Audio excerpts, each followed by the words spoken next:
Today we got a motherfucking banger by 1111. Really, nigga?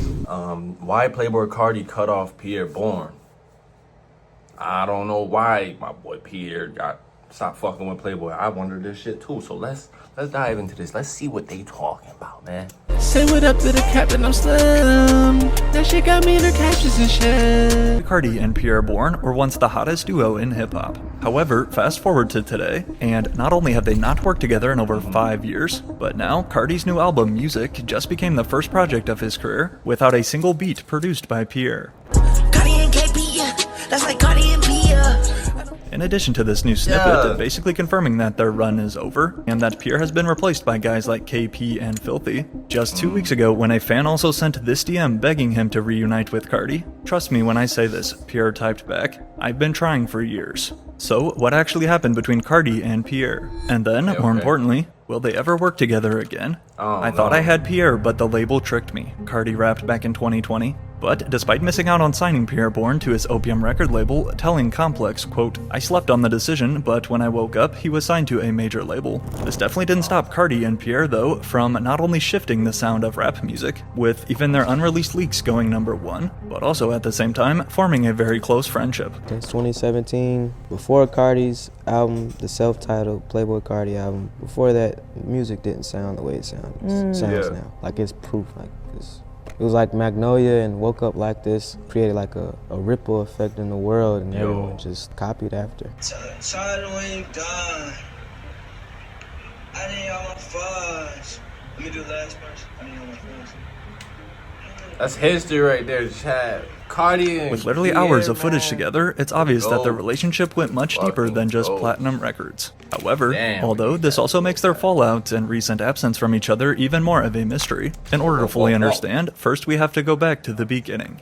Never in his wildest dreams could he have guessed that a random beat he made in the back of an Uber on the way to Zaxby's would turn into Pierre Bourne's double platinum breakout hit. But how the instrumental for Woke Up Like This got to Carti was even crazier. Like, I heard Carti, I just didn't know that.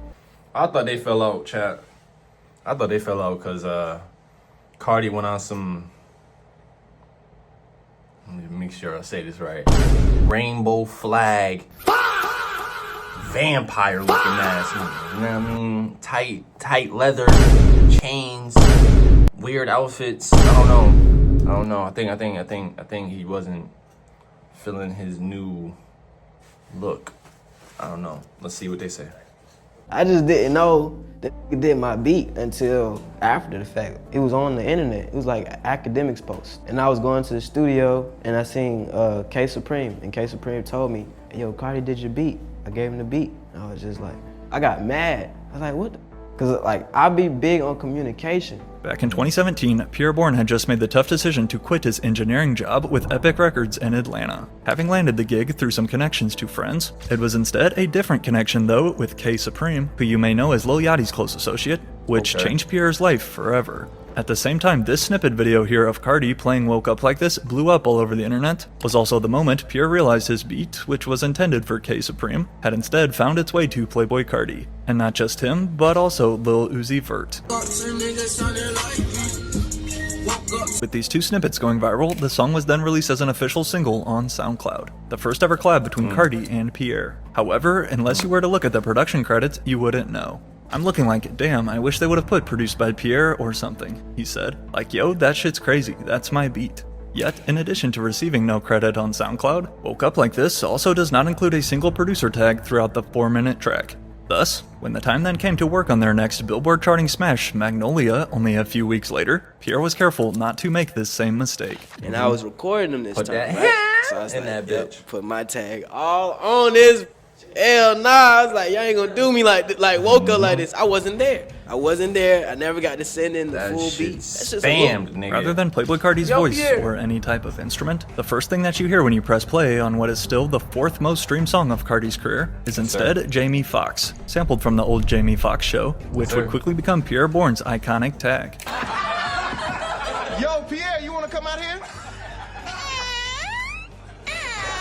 But while Pierre had already started to gain a little attention thanks to his work with another Atlanta rapper, Young Nudie, following the release of Carti's self-titled mixtape in April of 2017 though, nothing was ever the same. a classic from that 2017 SoundCloud era. In addition to the 2 viral hits, Magnolia and Woke Up Like This featuring Uzi, Pierre Bourne would also land 4 other credits on Carti's debut. But yet, 2017 was just getting started. At this point, more motivated than ever, cranking out 10 beats a day for 3 months straight, Pierre honestly looked unstoppable, linking up for more hits with guys like Trippie Redd, Nav, and Lil Uzi Vert, as well as 6ix9ine. However, despite 6ix9ine's Gummo track, produced by Pierre, becoming one of the hottest songs of 2017, and one of the best beats, currently sitting at 500 million views just on YouTube, if you ask Pierre Bourne though, he would take it all back in an instant. I never wanted to have anything to do with that song just because of how they went about releasing it. It was very disrespectful, very like, fuck you, basically. And it's like, I didn't want the money. F that Gummo song, all y'all doing weird shit, some ops, I swear, read this post by Pierre. No more Trippie and Pierre, y'all ruined it.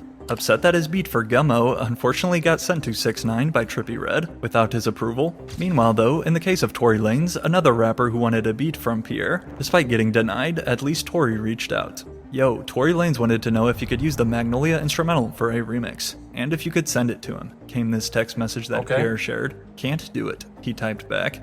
Regardless of Pierre's denial, Tory Lanez still went on to drop a Magnolia remix, yet combined with the majority of fans calling it trash, also came this response from Carti and Pierre. Your size, beats is tough. We don't do that remix shit, don't remix my shit. He got that shit banging in the back, chat. Once more spotted in the studio, Carti and Pierre were locked in almost every day. So, you're probably thinking, how did everything fall apart so fast then? And why will Playboi Carti no longer respond to Pierre? What happened? Well, to keep their momentum rolling, Uzi and Carti and Uzi tape arrived this tweet by Carti out of nowhere, as again, 2 of the biggest breakout rappers at the time.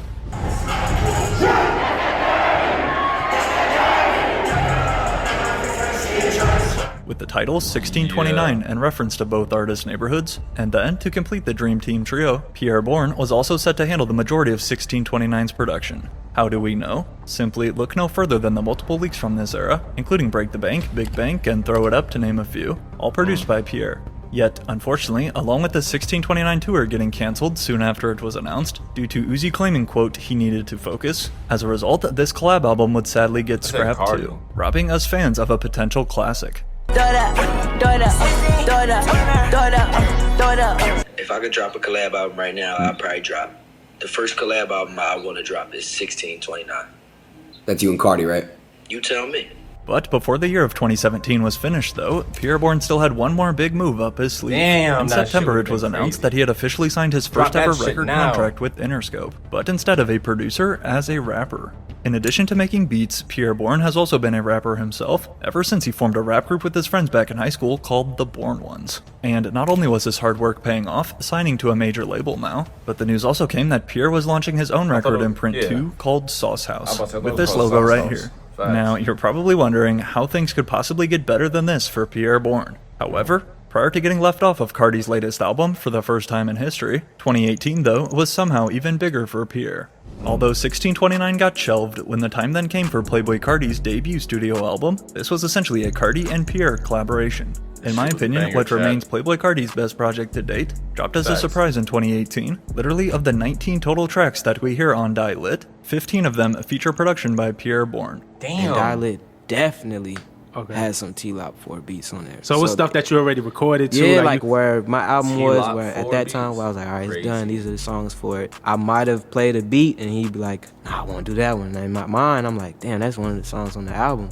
But I'll just do another song because we gotta keep this shit going. As Pierre told Genius, he was willing to sacrifice multiple songs that were originally meant for his own album in order for Carti to use them on Die Lit. But besides his beats turning into hits such as Fell in Love, R.I.P., and Love Hurts featuring Travis Scott, Die Lit would also mark the album that first introduced Pierre Bourne to the mainstream as an artist, with Carti letting him have a verse on track 7 right now. Started making beats for myself first. To rap on, Yes, and I moved to Atlanta to engineer for myself first. He called me and said, I didn't know you rap. I was like, you ain't tell me to play you my rap song when I pull it up. You say you wanted to play some beats. Right, no, I got that. I would have rapped on the first album, but I said, nah, I kind of like this shit. I might blow up as a producer, be one of the biggest producers in the world. You had to Let's make a do it. smart Play it move. up. Although, in my Strategic opinion, move. Pierre is definitely better as a producer than as a rapper, it was still cool to see him try and branch out. Continuing on to then cook up with more superstars such as Kanye West, Pierre's working real on voice tracks songs. including Yikes off of his 2018 album Ye, before winning his first Grammy ever for his production with Kanye on Jesus is King, not to mention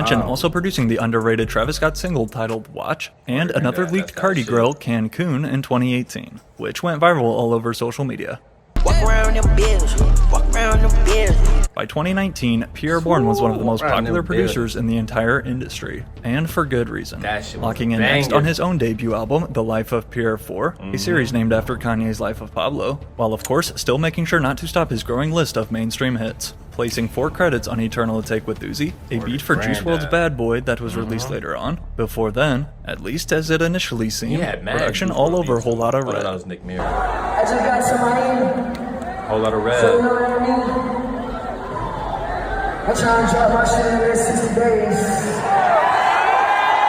As 2020 rolled around, so did the highly anticipated release of Playboi Carti's second album. However, before transforming into this crazy, energetic rage sound that we all know it as today, at first, Whole Lotta Red was a totally different album. Instead of these new producers such as Wake Up Filthy, Starboy, Outta Town, and Art Dealer, Wake up, filthy. to continue their unstoppable hot streak, Carti's very first version of Whole Lotta Red was set to be filled with Pierre Bourne beats. And to prove this, combined with these tweets by Pierre himself teasing the album, which, as we're about to see though, would be the opposite of how he felt in these posts after getting left off. But just prior to the album's release, Playboi Carti This was hit nigga's with another hilarious. massive wave of leaks, forming what fans know today as Whole Lotta Red V1. All of these songs that we were getting to hear from this era, including Neon, Molly, and Pissy Pamper, aka Kid Cudi, were literal proof that the combination of Carti's soft V1 baby voice over Pierre Bourne's mesmerizing production Bro, is that the would've perfect been formula for crazy. viral bangers.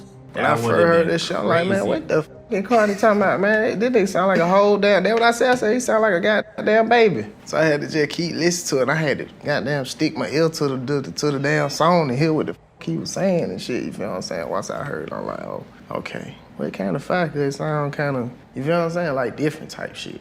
In fact, he certified itself as one of the most legendary leaked songs ever. Some Pierre, the baby voice, on some Pierre bangers, boom, boom, boom. You know what I mean? Some boom, boom, boom, nigga. Over 5 years ago, back in 2019, a fan upload of the Pissy Pamper snippet, also featuring Young Nudie, would actually reach the #1 spot on That was that Spotify shit. as some random upload. Do you guys think Pissy Pamper is the best leak to ever hit the internet? Shit, yeah, I'm with, yeah.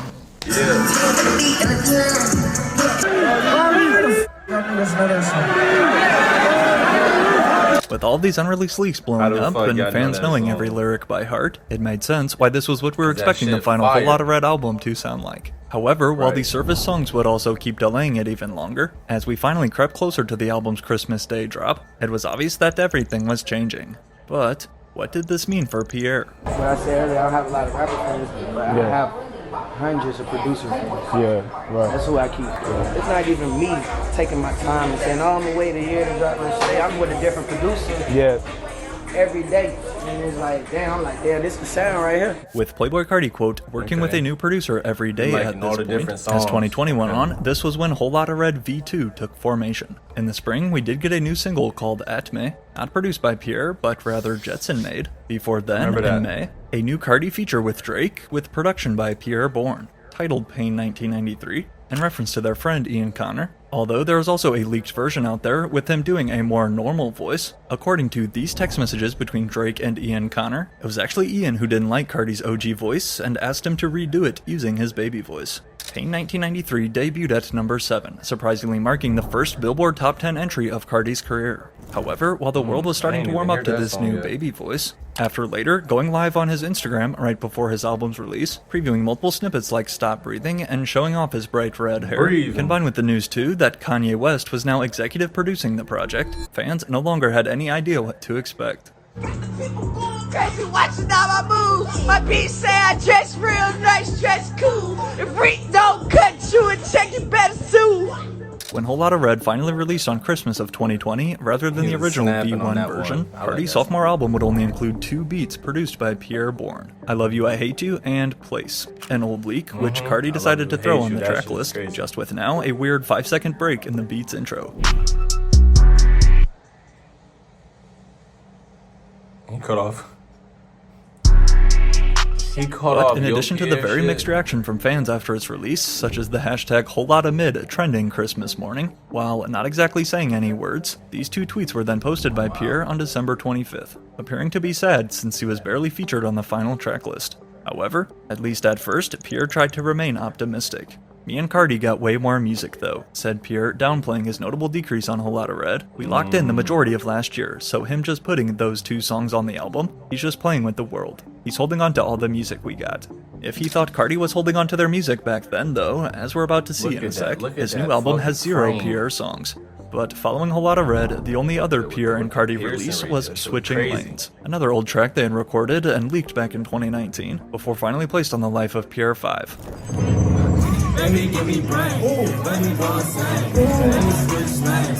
Which, as it turns out, besides Carti not promoting this song or the project at all, leading some to think this upset Pierre. The Life of Pierre 5 was also supposed to feature a verse from Drake. My biggest regret is not finishing the last 2 bars on Drunk and Nasty, Drake comment on Instagram. Which, yo guys, real quick, speaking of Instagram, I'm really trying to grow over there too, so if you don't mind dropping me a follow, and staying up to date on when my videos are posting. But what easily would have been Pierre Bourne's biggest look as a rapper in the mainstream was released before Drake could finish his verse. Just like another song too by Pierre, titled Poof. Yeah, look. We had him on Poof. We had that man on Drunk and Nasty. You'll never hear it. You'll never hear it. But shout out to OVO, man. Drake just dropped. Make sure y'all go check that shit out. Laughing like he did. I remember Drake was promoting T-Lock 4 though. Like he was like, I'm playing this all summer. Like, then why he ain't put out Drake first? That'd have been fire. Especially Drunk and Nasty. You wanna get drunk and nasty. You wanna that shit. He put Young Nudie on it.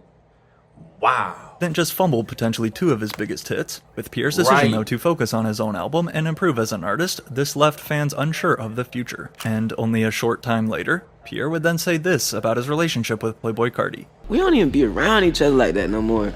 I don't know. I think after I started trying to finish my album, I just got so consumed in that became my real focus again. But not saying that I stopped producing for him, because I always send beats, always send beats.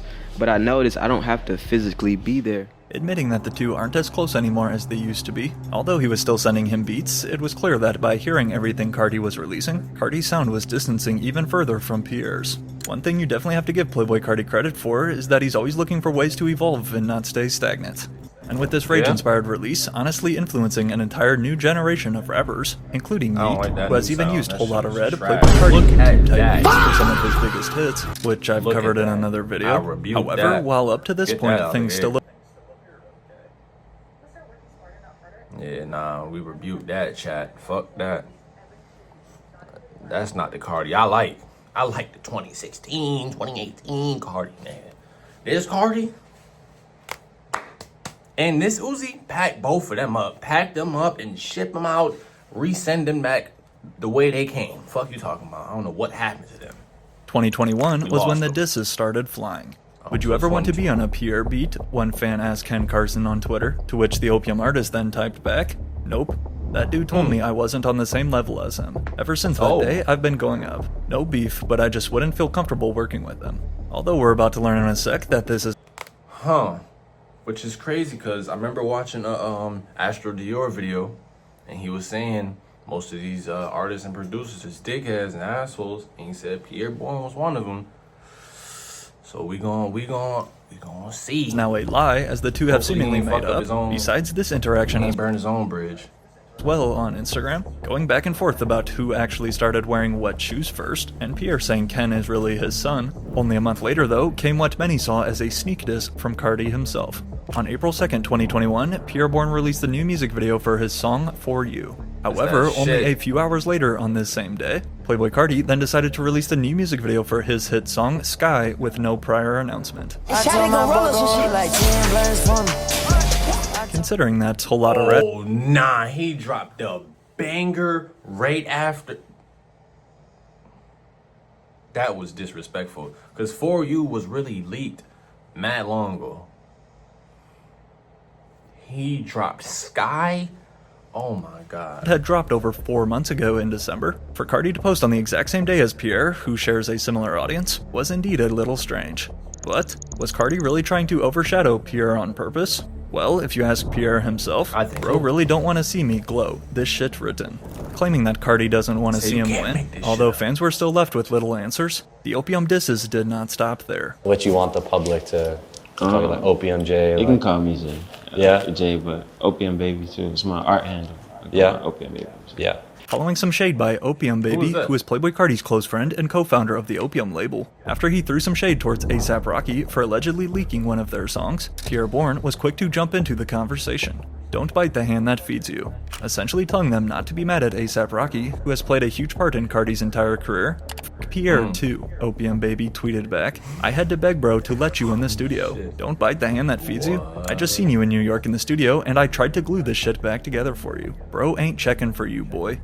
Claiming that Opium Baby was the one who had to beg Carti to let Pierre back in the studio one night, cause he quote, ain't checking for him no more. This only fueled the rumors that the iconic duo of Playboi Carti and Pierre was truly finished forever. I'm talking about some y'all miss Uzi and Carti. Man, I miss Pierre and Carti, man. It was just a great time to be around, bro. Without Pierre, self-titled and Die Lit wouldn't even be a thing. Anytime you heard them arcadey, bouncy type of beats and then you hear, yo, Pierre, you wanna come on? You knew it was finna be it. Like, I'm really sitting here, I'm like, bro, where would Carti be without Pierre? He's the whole reason that Carti is lit right now. Think about it, when Pissy Pamper blew up, who was that produced by? All those leaks and unreleased songs, oh my, bro, he only had 2 songs produced on Whole Lotta Red, and bro, I Love You, I Hate You is the best one. Yet, although at this point the stars of Opium appeared to want nothing to do with Pierre Bourne or his beats, a year later in 2023, we actually saw Pierre link up with the Opium duo known as Homicide Gang for a collab, and despite them being the least popular members of the crew, this gave fans at least a little hope that maybe one day Pierre and Carti could work together again. So has that day ever come? Well, unknown to many fans, since it was the much bigger rapper Yeet who was spotted in the same club as Carti one night in Paris,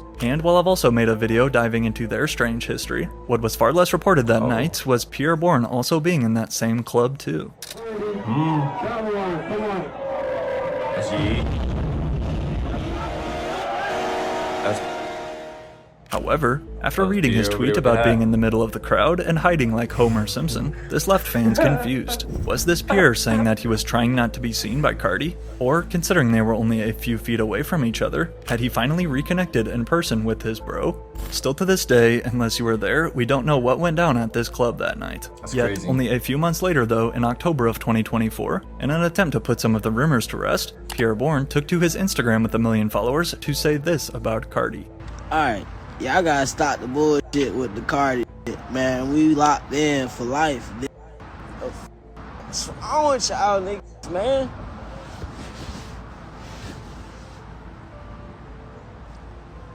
That's all I'm gonna say. Claiming that they were still locked in for life and there was no real beef, but combined with the fact that this was before I Am Music was released, and considering that Pierre said this while facing a solo blunt, it remained unknown how Carti actually felt about Pierre. And as the year of 2020 That nigga said he said that shit while he was smoking Dolo. Yo, that's funny as fuck. I don't know why. 5 got underway, with every fan hoping and dreaming to hear at the minimum one Pierre beat on I Am Music, Pierre went 0 for 30.